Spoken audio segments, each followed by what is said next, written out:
Welcome back to Tales of Fails Miniatures. Today we are reviewing the D&D Icons of the Realms Red Ghost Dragon. This is a pretty sweet miniature, so let's hop into it.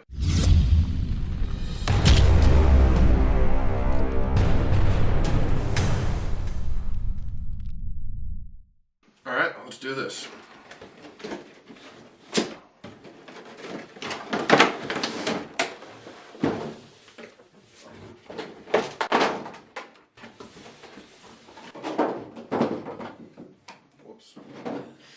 Alright. Ooh. Yeah. So, we'll say it's very flame-esque. It looks a lot more like flames than it does a ghost, but with the transparency of it, it definitely has that aspect, especially with almost like the tendrils I was on the just going to wings. say, actually, if you're looking through the wings, I would say that's very much fire ghost-esque. I mean, you have a great example back here, your beautiful fire guardian dragon, Correct. and his wings are fire. And I would Yes. say that's a completely different texture. So that is really cool. I'm not going to lie, I like his little tongue. Yeah, very it's cool. a really cool color. Yeah, that is almost the same color as the fire. And I think that that's actually really cool. Yeah, a detail that I am just noticing, the pieces on its tail are actually missing, and you can see down to its spine. Oh, that is really cool. So you could also, if you did get the unpainted version of this, could probably make it into an undead. Red dragon. Or like a zombie dragon compared to a ghost dragon, that just would based be cool. off of the different textures and stuff. And here you can see all the way down to its rib bones. Yep. That is a lot of really cool detail that... Yes. Yeah, that you can kind of flavor it a different way if you wanted to. But that is actually really awesome. And again, I love the details in the wings. Yeah, it's definitely very detailed. The paint job does not show it very well for the amount of detail that's on the miniature. I do wish they could have done something a little different there, because it's coming off very orangey almost compared to a red.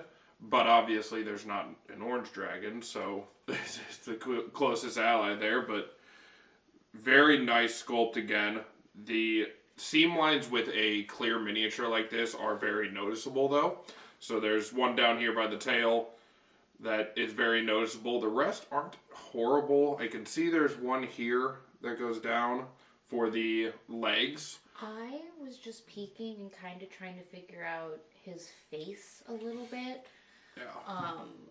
Apparently most of that is supposed to actually be his skeleton, which I feel kind of bad. That wasn't the interpretation I was completely getting all the way up. You can see it really well on the box what they were going for.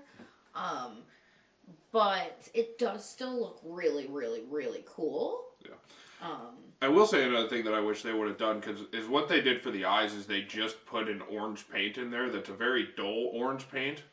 And it fills up the whole socket too. Yeah. Like, I wish they would have done maybe some, like even a clear little ball and put it in there, or something to maybe match the tongue. I'm not a huge fan of the color paint maybe that they picked there. They could have done something way brighter, a red even, something that just isn't quite that. Yeah.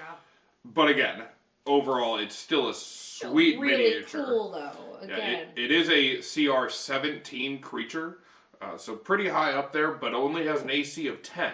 But again, along with that, it has a lot of different damage immunities. Can also pass through walls.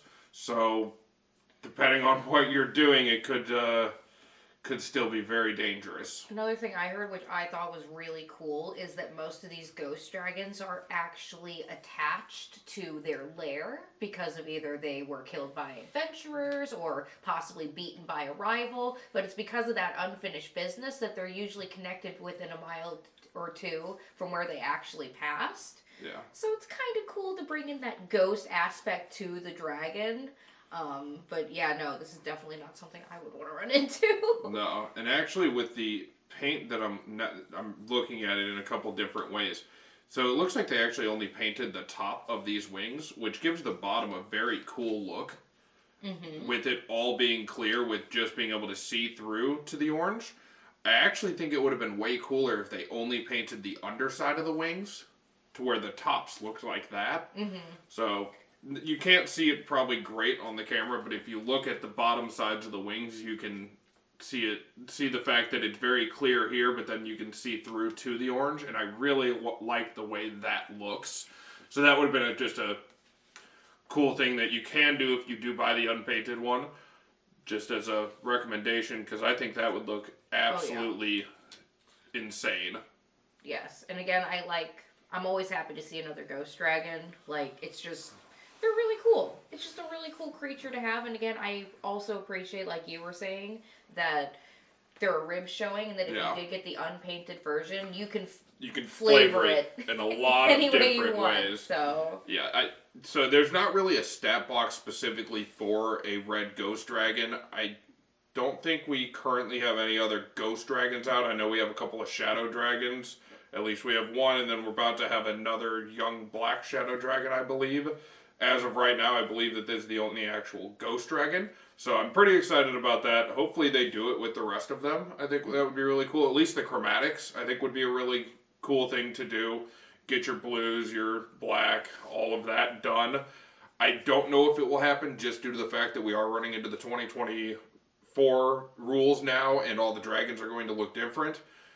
Very excited for that. But in my opinion, I really love this miniature. Oh yeah, it's really cool. I think that building, at least finishing out, since they did do the red ghost, I think if they finished out at least the ghost dragons, and I believe there's still a couple of gem dragons, not 100% on that, I'll have to look back on that, but this miniature as a whole, it is really cool, great sculpt, would highly recommend picking one up. Make 100%. Sure if you do pick one up, you support your local game stores.